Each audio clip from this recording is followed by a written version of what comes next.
Parce que nous avons observé que dans l'espace politique de notre pays, il n'y a que des hommes. Alors que les femmes, nous sommes là, avec les mêmes capacités. Et c'est justement à cause de cela qu'on a su que pour se mettre au service de la nation, il n'y a pas de sexe. Il n'y a pas de sexe. Il n'y a pas de sexe. D'accord. Et autre question, c'est Aubin Héritier Mboukou. Il dit, quelle est votre vision politique du Congo? Nous voulons un Congo qui va vivre dans la paix, l'unité, la cohésion, où justement les antivaleurs seront totalement bannies dans une nouvelle vision de citoyenneté, justement parce que il faudrait qu'il y ait le respect mutuel, l'amour, la fraternité et le partage. Et autre question, El Duc Nari pose, ce parti est invisible sur le terrain, pour quelle raison? C'est la question, pourquoi votre parti est invisible sur le terrain? On ne vous voit pas. Bon, peut-être nous ne faisons pas du tintamarre, mais nous sommes là. D'accord. Et puis elle pose la question, est-ce que votre parti peut être une soupape de sécurité si l'avenir de ce pays est mis en péril? Ça, c'est la question El Duc Narit. Soupape de sécurité. Qu'est-ce qu'il veut dire par là? Peut-être un gage de sécurité ou un, je ne sais pas comment on peut dire, un soupape de sécurité. Je ne sais pas, mais nous sommes un parti politique parmi les forces vives de la nation congolaise. Bon, il y a Léonce Mboukou qui dit, une fois qu'elle aurait donné sa position sur le débat concernant la Constitution, qu'elle nous donne les raisons et les bénéfices que les Congolais vont en tirer si la Constitution est changée. Oui, c'est vrai. C'est une très bonne question. Je crois que les Congolais gagneront beaucoup plus dans le changement de la Constitution. Parce que déjà, nous, au niveau du parti, nous avons des propositions que nous voulons faire, qui seront certainement tenues aussi en compte. Entre autres, vous savez, cette Constitution ne donne pas le pouvoir au législatif, par exemple. Aujourd'hui, les ministres ne peuvent pas rendre compte quand on les convoque. Ils peuvent venir comme ils ne peuvent pas venir. On ne peut pas continuer à travailler comme ça. On convoque des ministres qui ne se présentent pas. Ce n'est pas normal. Ils doivent rendre compte quand même à cette population qui est représentée à cette assemblée. Donc c'est une constitution déjà qui met un frein au travail que ceux qui sont à l'assemblée doivent faire. Bon. Et entre autres aussi, bon, cette constitution, nous voudrons bien qu'on puisse aussi tenir compte. Tout à l'heure, je l'ai dit, c'est une femme qui pose la question, c'est très bien. Il faudrait qu'on tienne compte des femmes, de la participation de la femme à la chose publique. À la chose publique. Il y a un autre qui pose, Vélin Mikuiza. Il dit, si vraiment votre parti est pour la démocratie, pourquoi vous êtes contre l'alternance du pouvoir? Non, on n'est pas contre l'alternance. Le débat de la Constitution ne parle pas. Le changement de la Constitution n'a rien à voir avec l'alternance. En 2016, si ce n'est pas le président Sassou qui est là, s'il y a une nouvelle Constitution, la personne qui sera là va travailler avec cette même Constitution. C'est pour cela que je dis tantôt qu'il ne faudrait pas personnaliser justement ce débat de Constitution. Et c'est ça justement qui fait peur, M. Elie. Lorsque les gens pensent que le changement de la Constitution est focalisé sur le chef de l'État, c'est pas bon. Ça crée des tendances de peur. Non. Bon, comme j'ai dit aussi, si ça peut aussi faire en sorte que le président de la République, qui fait très bien, parce que vous avez, tout à l'heure, j'ai su, vous avez dit que M. Tati Mabiala a dit qu'il y a la croissance, il y a la paix. Mais c'est quelqu'un qui a fait cela. Ce travail de la croissance-là, c'est qui? Il y a un chef qui a travaillé pour qu'aujourd'hui on parle de la croissance. Il y a un chef qui a travaillé pour qu'aujourd'hui on parle de la paix. Si au moins nos frères reconnaissent ces acquis-là pour le Congo, mais moi je ne sais pas, je peux encore donner une chance au président de la République de continuer. Voilà. Si ça ne dépendait que de moi. Si ça ne dépendait que de vous, allez donner une autre chance. Tout à l'heure, madame, vous avez dit, vous allez tenir contre, parce que quand vous avez répondu là, moi j'attendais seulement que maintenant, je vous laisse vous expliquer moi pourquoi vous allez changer la constitution pour prendre en compte la tradition africaine. Vous avez parlé de ça aussi, africain? Oui. Nous sommes des Bantous. Oui. Et les Bantous, ils sont sur Terre ou ils sont sur Mars? Ils sont sur Terre. Alors? Nous sommes là, au Congo. Oui. Il y a des intelligences qui sont là. Oui.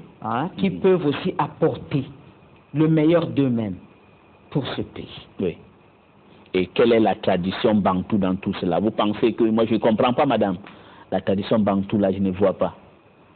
C'est parce qu'on n'a pas encore organisé ce pouvoir traditionnel. Ah bon? Quand vous n'avez pas encore organisé un pouvoir traditionnel... Il faut y penser. Oui. Dès lors qu'il y a une loi, je crois qu'il sera peut-être... il y a un article ou une loi, je crois qu'il faut organiser le pouvoir traditionnel dans ce pays. C'est très important, monsieur Philippe. Et est-ce que vous pensez qu'en le faisant, vous serez les premiers en Afrique à le faire? Non, il y en a déjà qui ont déjà compris ça. Ah, je crois, ouais, madame, donc vous êtes même quelqu'un, vous vous informez beaucoup. Je veux dire qu'en Ouganda, il y a les kabaka, ça marche. Bien sûr, ça marche très bien. Ah, bon, ok, d'accord. Oui. Mais l'autre question que je vais vous poser maintenant, madame, c'est que vous parlez tout à l'heure que on doit faire ce qui se passe en France.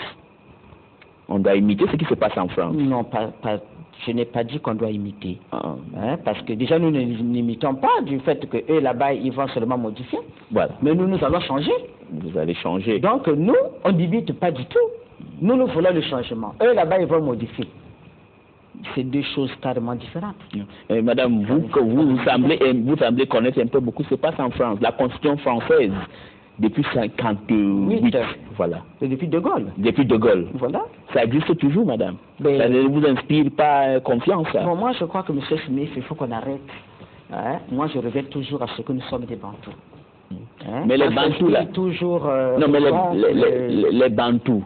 Je vais poser la question tantôt. Les Bantous, ils viennent de... Nous ne réfléchissons pas de la même façon. Nous n'avons pas la même culture. Oui. Nous ne réagissons pas de la même manière. Dites-moi un peu la réaction Bantou par rapport à la réaction d'un indo-européenne. Quelle est la différence entre un indo-européen et Bantou? C'est comment? Ça se passe comment? Nous n'avons pas les mêmes cultures, Bon, parlons un peu du problème de la chefferie. Les indo-européens, ils ne respectent pas leurs chefs et les Bantous respectent leurs chefs. Il faut bien.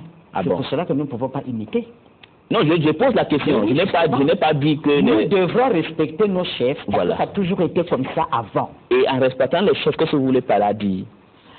Aujourd'hui, moi, je ne suis pas à l'aise de voir un chef vilipendé alors qu'il est en exercice. On a vilipendé quel chef? Non, en fait, oui, on entend. Vous attendez quoi?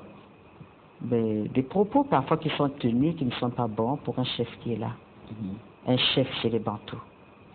Un chef doit être honoré. Est-ce que les chefs Bantous sont des gens qu'on ne peut même pas parler d'eux? Dans les villages Bantous, les chefs, on ne parle pas d'eux? Bon, on ne les menace pas. Et qui menace alors le chef maintenant? On menace pas. Donnez-moi le nom de quelqu'un qui a menacé le chef, madame, que vous êtes au courant. Les propos que vous entendez là, ça et là, monsieur. Non, moi je n'ai pas entendu un propos menaçant. Nous lisons des journaux. Ah oui, et dans quel journal vous avez lu les propos menaçants? Nous lisons des journaux. C'est pas bien. C'est pas bien. Oui. Qu'est-ce qui n'est pas bien, madame? Dites-nous, parce que j'aimerais que vous ayez les milliers de téléspectateurs, et souvent quand on va mettre en ligne dans les minutes qui vont arriver, donc dans tout le monde entier, voudrait savoir les propos. Donnez-nous un seul journal, ce qu'il a dit, que vous trouvez désobligeant à un chef. Bon, je peux peut-être pas citer un journal ici. Oui, bon, si vous n'avez pas le nom du journal, mais dites un peu quelque chose qui est désobligeant. Au moins, nous savons qu'il y en a qui pensent que 2016, c'est fini. Oui. Mais déjà, c'est une sorte de menace quand on parle comme ça. Ah oui, qui a dit ça? C'est pas bon. Qui sont les gens qui ont dit que 2016 c'est fini? Et on donne même l'heure. 2016, telle date, à telle heure, ça doit finir. Et quand vous entendez ça, vous êtes tellement fâché. Ce n'est pas bien. Quand vous entendez, vous êtes fâché pour ça? Bon, je ne me fâche pas, mais je regarde la réaction des autres. C'est ce que je vous disais tantôt. Je vois que vous aimez beaucoup votre chef, donc vous ne voulez même pas devenir vous êtes un fanatique. C'est comme si quelqu'un qui soutient Étoile du Congo et puis Diable Noir. Chez les Bantous, les chefs, on chante ses éloges. On chante les éloges. Est-ce que vous... les éloges du chef. Madame, donc c'est la culture de personnalité? Non, ça n'a rien à voir. Ça peut être des sentiments personnels, ça peut être comme en Corée du Nord, l'appréciation de ce que le chef fait, par exemple. Moi, aujourd'hui, bon, madame, j'apprécie ce que je vois sur le terrain. Voilà, mais je vais donner les noms. Tati Mabiala a dit, peut-être c'est lui, peut-être que vous faites peur un peu, il a dit le président Sassou a beaucoup fait, il a vu les routes partout, la croissance. Qu'est-ce qui est mauvais dedans? Mirassa aussi a dit ici que c'est un grand homme. Qu'est-ce qui est mauvais? On reconnaît un homme qui a été président de l'Union africaine 2 fois, l'OUA, Union africaine. Ça, c'est extraordinaire dans l'histoire africaine. Un homme qui a participé à la libération de l'Afrique australe, participé dans les grandes négociations. Bientôt, va organiser un truc. Parce que ces deux messieurs, qu'est-ce qu'ils ont dit de mauvais à votre chef? Ils ont très bien parlé. Alors, justement, c'est pourquoi je dis que j'ai saisi leurs propos. Voilà. Pour que je me dise que cette appréciation, c'est envers quelqu'un. Mais si cette personne a si bien fait, moi je pense que quelqu'un qui fait bien, on n'a pas besoin de le voir partir. Ah, vous voyez, donc même ça atteste encore. Donc moi je crois que même eux, dans leur fort intérieur, peut-être qu'ils ne veulent pas le dire, mais ils apprécient. Je pense qu'ils ne seraient pas contre que M. Sassou continue. Bon, vous voyez donc que tout ce que vous faites là, c'est seulement pour que Sassou continue. Moi, je le dis personnellement, ça n'engage que moi, encore pour vous, ça doit continuer. Il continue, parce qu'il a déjà trop bien commencé. Il a déjà trop bien commencé. Bon, maintenant, dites-nous, quand vous avez dit que vous voulez que cette constitution soit changée, que ça doit prendre en compte les propos, la question du genre, et la question qu'on va vous poser, c'est que qu'est-ce qui empêche que cette constitution aujourd'hui, on ne prend pas en considération, vous avez des questions du genre, Bantou, la jeunesse. Qu'est-ce qui empêche, madame? Qu'est-ce qui empêche? Parce qu'il faut nous convaincre pour qu'on sache que, oui, on va mettre cette constitution dans la poubelle, parce qu'aujourd'hui, on convoque les parlementaires, ils n'arrivent pas. Le président est comme un roi, il est si fort. Qu'est-ce qui empêche qu'on change dans la nouvelle... Qu'est-ce qui empêche qu'on modifie? Ce qui empêche qu'on modifie, parce qu'il y a des articles verrouillés. Comme quel article, par exemple? Nous ne voulons pas que les articles, par exemple 58, je crois, si j'ai bonne mémoire. Oui. Les articles qui concernent la limite du nombre de mandats, l'âge. Aujourd'hui, 70 ans, M. Smith n'en est pas vieux. Non, on n'a jamais dit ça. On sait que l'âge, c'est de 7 à 77 ans. Après 70 ans, je crois qu'on peut encore être utile. Donc déjà, ne fût-ce que pour l'âge, la Constitution là, ne nous arrange pas. Il y a beaucoup de sages dans ce pays qui ont dépassé même l'âge de 70 ans, qui peuvent aussi être utiles. On ne regarde pas seulement M. Sassou, mais il y en a d'autres qui ont plus de 70 ans. Non, on ne fait pas la fixation. M. Sassou, ce n'est pas le Congo, c'est un individu. Voilà. C'est parce que les gens veulent justement focaliser autour de lui. Oui. Tout est sur lui. D'accord. Tout est sur lui. Oui, madame. Mais, madame, vous ne me répondez pas pourquoi cette constitution de 2002, là, on ne peut pas prendre en compte les problèmes des femmes. C'est que... Donc là, il faut parler en termes de révision. Oui. Le Sénat ne devient pas un doctorat pour les gens viennent, ils dorment là-bas, les fatigués. Que le Parlement, quand on convoque un ministre, il s'en fout, il écrit un bout de papier, il dit je ne viens pas. Alors, est-ce que vous ne pensez pas qu'on peut renforcer le pouvoir du Sénat, le pouvoir de la Chambre basse? En gardant la même constitution. C'est la question que je vous pose. Non, monsieur. Nous avons déjà donné notre avis. Et votre avis, c'est qu'on met ça à la poubelle? Oui, notre avis est du changement. Et cette affaire de changer, peut-être pour ajouter, je ne sais pas où, garder ou quoi. Non.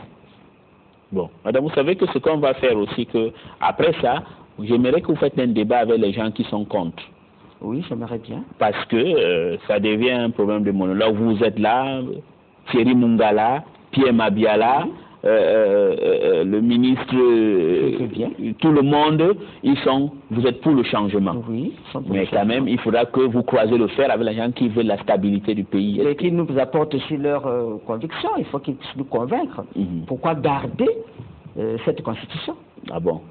Oui, il faut qu'ils nous convaincre. Mais madame, vous savez que vous ne m'avez pas encore convaincu de pourquoi vous pensez que on va prendre en compte la jeunesse. dans la nouvelle constitution. Qu'est-ce qui vous empêche, depuis 17 ans que vous avez cette constitution, vous n'avez pas pris en compte la jeunesse? Les femmes, quand je vous vois, je suis content parce qu'on ne les voit pas. Pourquoi on n'a pas pris en compte les femmes et tout? Et c'est dans la nouvelle constitution que vous allez prendre en compte des femmes? Justement. Ah bon? Ça n'a pas été pris en compte dans cette constitution. Nous n'en voulons pas. Nous voulons maintenant une nouvelle constitution qui prendra en compte justement la femme et les jeunes. Et les jeunes? Oui. C'est pour cela que nous voulons que ce soit une nouvelle constitution. Une nouvelle constitution. Est-ce que vous ne voyez pas que c'est très facile pour vous là? Parce que tout ça, madame, c'est que vous êtes resté, vous avez réfléchi. Pourquoi depuis longtemps vous n'avez pas décidé de changer? C'est aujourd'hui, il reste combien à 2 ans de la fin du mandat, là où vous avez changé la constitution? Ben, c'est peut-être pas à 2 ans, ben, on aurait pu dire aussi à 6 mois. Hein? Mais si on le fait maintenant, je crois que c'est pas trop tôt. Je vais essayer de vous poser une question au Togo. Vous avez vu ce qui s'est passé au Togo? Oui. Vous êtes très content? Oui. Ah bon, pourquoi? C'est parce que là-bas, au moins, les gens se sont exprimés aussi. Oui. Il faut laisser les gens s'exprimer, monsieur Smith. Au Congo, ici, ceux qui veulent pour le changement doivent s'exprimer. Mais vous vous exprimez, madame. Vous êtes déjà, il y a Mabiala qui est venu ici, Pierre Mabiala. Thierry Mungala est venu là, il s'exprime pour. Voilà. Donc vous vous exprimez, on ne vous empêche pas de vous exprimer. Maintenant, je crois que ça ne va pas s'arrêter seulement à monsieur le ministre Pierre Mabiala. Et madame Kanda que vous êtes. Voilà, je crois que c'est un débat aujourd'hui qui est même dans la rue.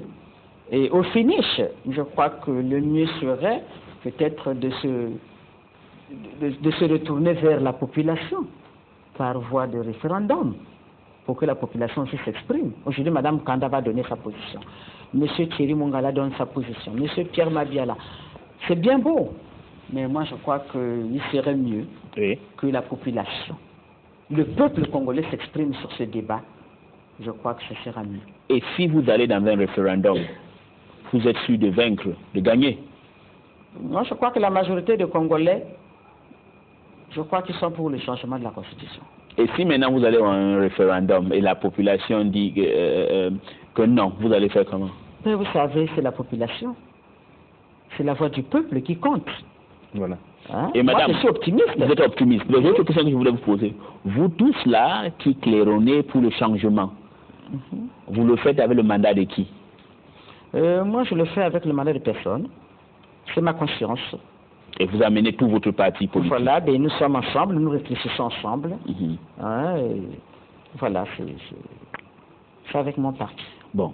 Et si maintenant, le président de la République disait que, bon, écoutez, moi, je suis contre tout ce que vous êtes en train de faire, je respecte la Constitution, qu'est-ce qui va se passer? Moi, je pense que le président de la République, c'est un homme qui est très sage. Il ne prendra pas ce risque de se prononcer comme ça. Mais ça, c'est une menace que vous faites pour lui. Non, je Comment il ne va pas prendre le risque? Non, je ne menace pas parce que... Donc vous l'obligez. Je vois la sagesse de cet homme, hein, la grandeur de son âme. Il voudra que le peuple se prononce. Oui. Et il voudra que le peuple se prononce. C'est moi qui le dis. Si lui maintenant il dit que bon, madame Kanda, j'aime ce que vous faites, vous me défendez beaucoup, vous voulez que je continue, mais madame, moi je ne veux plus. Comment ça va se passer? Ben, c'est sa volonté. Moi, j'ai un souhait. Mais vous vous dites que, est libre. Mais vous ne voulez pas qu'il arrête?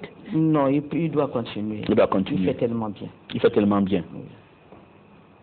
Moi, je vois ce qu'il fait. Oui. Il faut encourager. Et qu'est-ce qu'il a vraiment fait? Il est en train de reconstruire ce pays. Hein? On est en train de voir les travaux qui se font là. Peut-être qu'à la télévision seulement, mais beaucoup de choses se font hein, dans ce pays. Il y en a qui ne voient pas. Mais nous, au PDP, nous voyons ce qui se fait sur le terrain. Donc demain, je crois que d'ici 5 ans, les gens qui ont été au Congo il y a 10-15 ans seront surpris de voir ce Congo transformé. Il faut laisser quelqu'un qui veut vous transformer le pays, qui veut développer le pays, qui a la volonté de le faire. Moi, depuis ma jeunesse, c'est maintenant que je vois un président qui construit. Et c'est M. Denis Sassou Nguesso. Mais je ne peux que l'appuyer, surtout en tant que femme. Oui. La femme ne regarde que ce qui est bien. Et qu'est-ce que le président Sassou Nguesso, comme vous êtes femme, vous l'aimez bien à faire pour les femmes?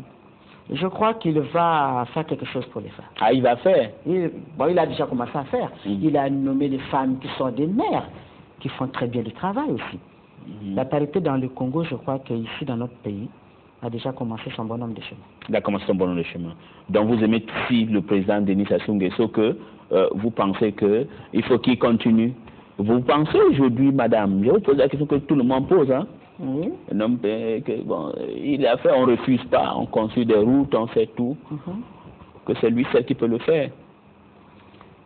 Moi, c'est lui que je vois. C'est lui que vous voyez. C'est lui que je vois. C'est lui que je vois. Et c'est lui aussi qui nous garantit cette paix que nous savourons aujourd'hui. Et cette paix qui est reconnue aussi par nos frères. Il y a un monsieur qui vous suit, s'appelle Diderot Mbola. Il dit, pourquoi pas insérer vos propos dans la Constitution du 20 janvier 2002 pour parler de la modification au lieu de changement. Tout ce que vous dites là est brillant. Vous voulez que le président Sassou, il a nommé les femmes partout, c'est vrai. Il fait le développement, c'est vrai. Le prise en compte des jeunes, c'est aussi vrai. Mais tout ça, pourquoi ne pas dans la Constitution? Non, je ne veux pas de cette Constitution parce que ça ne permettra pas au président de continuer. Ah, donc en fait, votre pour moi, ça n'engage que moi. Oui, ça n'engage que vous. Donc si je comprends bien, le PDP et vous, vous vous en foutez de tout. Ce que vous voulez, c'est que le président continue. Il continue ce qu'il a commencé. Donc personne ne peut pas faire finir son travail. On essaie de regarder un peu. Vous avez regardé sur 4 millions de Congolais? Franchement, je n'en ai pas encore vu. Personne ne pèse? Moi, je ne vois pas encore. C'est lui seul? Oui. Mais madame, j'aime votre franchise parce que d'autres personnes viennent et disent pas ça. Oui. Vaut mieux dire ce que vous pensez. Je suis une femme, je suis une mère. Hein? Vous savez, une femme voit loin. Elle regarde. Elle scrute l'horizon. Moi, j'ai regardé. Jusqu'à aujourd'hui, je n'ai pas vu. Vous n'avez vu personne? Non. Rien que Denis Sassou Nguesso? Pour le moment, non. Et c'est pourquoi vous voulez donc dire la vérité? Donner l'opportunité de continuer. Honnêtement, vous venez dire aux populations congolaises aujourd'hui que oublions tout ce blablabla, même que je viens de dire, mettre en considération les femmes, tout.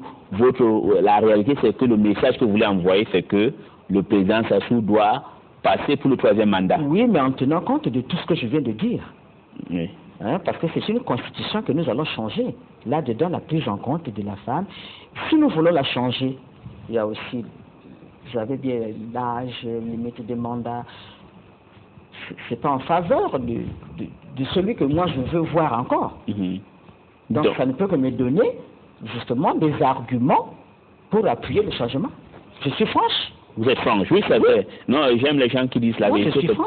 Donc pour vous... Pour donner l'opportunité au président de la République de continuer.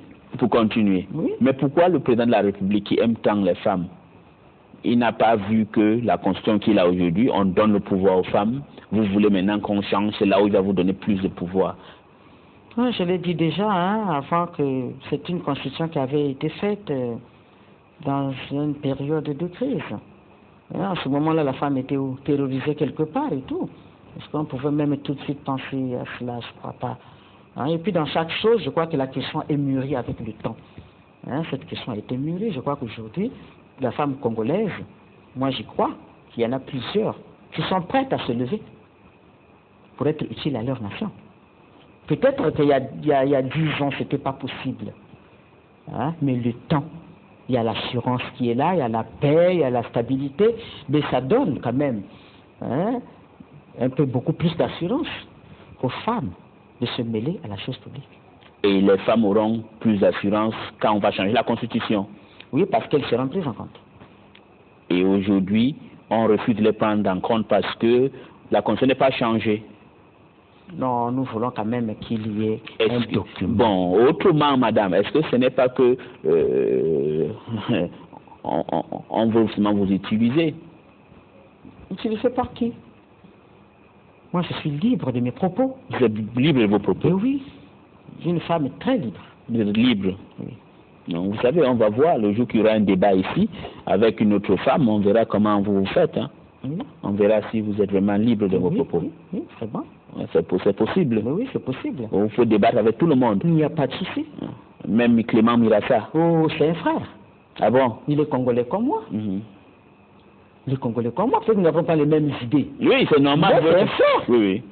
Vous pouvez aussi... Donc il n'y a pas de souci. Il n'y a pas de souci. Non. Donc, à vous entendre très bien, madame, dans votre parti politique, ça a été créé quelle année là? 2013. 2013. Ah. Et la question qu'on va poser, 2013, ça fait après une année. Une année. Oui. C'est avec l'argent du PCT. Mais je ne sais pas si le PCD distribue de l'argent, mais en ce qui concerne le PDP, on n'a pas vu un... Vous n'avez pas vu un rond? Non. C'est venu seulement de vous-même? Nous-mêmes. Bon. C'est cela justement aussi. Oui. Hein, la femme peut se lever avec ses petits moyens de bord. Mais je ne dis pas aujourd'hui, M. Smith, si on peut nous appuyer, nous n'allons pas dire non. Au contraire, nous bénirons le Seigneur. Vous bénirez le Seigneur pour la bonne cause. Pour la bonne cause. On a besoin aussi d'être soutenus. Vous aurez besoin, mais est-ce que la question que les gens veulent poser, est-ce que vous n'êtes pas les nouvelles parties là qu'on crée seulement parce qu'on veut soutenir une cause pour changer la Constitution et on met une dame intelligente devant pour défendre, vous dites haut et fort ce que les gens ne disent pas. Moi, vous avez dit, vous voulez que le président continue, vous vous en foutez de tout, mettez pas les gants. Non. Vous n'êtes pas comme Thierry Mungala qui a dit beaucoup de choses ici, vous n'êtes pas comme Pierre Mabiala, vous n'êtes pas comme les autres. Vous avez dit, haut et fort, vous voulez seulement qu'on change. Oui, mais vous savez, nous sommes le parti pour la démocratie et la patrie. Nous sommes pour la patrie. Et les autres qui sont contre ne sont pas pour la patrie. Si nous sommes pour la patrie, nous devrons défendre cette patrie. Et ceux qui ne disent pas, ceux qui sont contre le changement, ils sont contre la patrie. Ça n'engage qu'eux, hein, ils ont leurs raisons. Mais nous, au PDP, nous avons aussi nos raisons pour lesquelles nous voulons le changement de la Constitution. Vous avez des raisons pour... Et la raison, c'est parce que... pour l'intérêt de la patrie. L'intérêt pour la patrie. Oui. Et l'intérêt pour la patrie... Et nous voulons une Constitution qui ne va pas durer 1 mandat, 2 mandats, 3 mandats, non. Mais nous pensons que la nouvelle Constitution qui sera donnée... Mais la Constitution actuelle n'a pas duré 1 mandat, madame. Cette Constitution, bon, ben, ça a servi pour remettre le Congo sur les rails. Oui. Maintenant, nous voulons une Constitution qui pourra servir le Congo pendant longtemps. C'est pour cela que je vous ai énuméré. Comme la Constitution de 58 de De Gaulle. Mais pourquoi pas? On peut avoir une Constitution qui va durer même 40 ans, pourquoi pas? Il faudrait bien qu'on s'y mette. Et qu'est-ce que vous pensez de la Constitution de 58 en France? Bon, mais ça, il faut poser, je crois, la question aux Français. Hein. Mais vous ne voulez pas... Non, mais vous connaissez bien, vous refusez de répondre. Hein? C'est leur Constitution. Mais vous ne voulez pas répondre. Ça, c'est leur Constitution. C'est bon ou pas? C'est leur Constitution. C'est bon pour eux ou c'est pas bon, mais là, ils sont en train de changer. Ça veut dire qu'il y a quelque chose qui ne va pas. Ils modifient. Ils modifient, mais ils adaptent à la réalité. Vous savez, modifier, c'est déjà changer quelque chose. Oui. Alors, si on le transpose ici, qu'est-ce qui vous empêche? Si on transpose ça au Congo, moi, je ne veux pas qu'est-ce qui vous empêche? Depuis la nuit des temps, non. Remettons-nous dans notre peau. Au lieu de coca, là, vous voulez le vrai coca? Non. Donc, c'est quoi vous voulez changer? Oui. Non, madame. Il faudrait que nous fassions notre constitution en tenant compte de nos réalités congolaises. Et la réalité congolaise, c'est quoi la réalité congolaise? La réalité congolaise, aussi, là-dedans, justement, je voulais vous dire qu'on tienne compte du traitement des anciens chefs d'État. Oui. Hein? Parce que, personnellement, je suis écœuré de voir qu'un président qui n'est plus en exercice soit obligé d'être en exil. C'est pas normal. Hein? Vous pouvez finir votre mandat, mais après, c'est comme quelque chose qui fait que vous devez être contraint à l'exil. Il faudrait aussi qu'il y ait une nouvelle culture qui va aussi peut-être être prise en compte dans cette constitution. Le traitement des anciens chefs d'État. Oui, mais c'est même peut-être au Congo. Au Ghana, il habite au Ghana. Mais au Bénin, au Niger, ils sont là. Ils habitent chez eux. Oui, mais personne n'est né en exil. Mais pourquoi est-ce que... vous pensez que la nouvelle constitution... Nous devrions, je crois, tenir compte de cela. Ah bon? Un président qui a servi votre pays ne doit pas être en train de fuir. Pourquoi? Et pourquoi le président va fuir s'il n'a rien à se reprocher? Mais c'est parce qu'il y a ceux qui arrivent là. L'alternance en question, on dirait que c'est comme le va-t-en-guerre. Hein? On a toujours tendance à venir chasser celui qui est là. Ne le chassez pas. Si vous gagnez, laissez-le. Et la nouvelle constitution va empêcher tout ça? Mais il faudrait qu'on y tienne compte. Hein? Moi, je ne le dis pas seulement pour le président Sassou, que j'aime bien. Mais le président Sassou est une personne comme moi. Madame, dans 50 ans, vous aimez beaucoup le président Sassou, non? Oui, je l'aime bien. C'est mon président. Si on n'aime pas son président, c'est pas bon. Voilà pourquoi vous voulez qu'il passe au 3e mandat. Oui, qu'il passe. dont, comme je vous ai reçu aujourd'hui, Madame Chantal Kanda, présidente du Parti pour la démocratie et la patrie. Le message que vous voulez envoyer aux Congolais, c'est que Sassou, 3e mandat.